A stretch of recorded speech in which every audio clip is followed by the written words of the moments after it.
আমার পিছনে যে গাড়িটা দেখতে পাচ্ছ, এই গাড়িটার জন্য আমি এমএলএ, এমপি, প্রধান, মুখ্যমন্ত্রী সবার কাছে, বিজেপি বলো, তৃণমূল বলো, যত নেতাগুতা আছে সবার কাছে গেছি, কেউ আমাকে হেল্প করেনি এবং গাড়িটার ব্যবস্থা করে দেয়নি।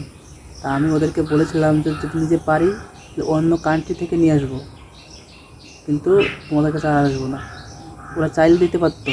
বিডিও অফিসের পিছনে একটা গোডাউন থাকে, ওটা আমাদের যারা পিডাব্লিউডি আছে, ক্যান্ডিডেট আছে, ওখানে একটা অফিস আছে, সেই অফিসে গেছিলাম। তো ওরা বলেছিল যে বিডিও অফিসে গিয়ে একটা দরখাস্ত করো হবে, কিন্তু ওখানে গিয়ে বলেছে যে এখন হয় না, আপাতত বন্ধ আছে।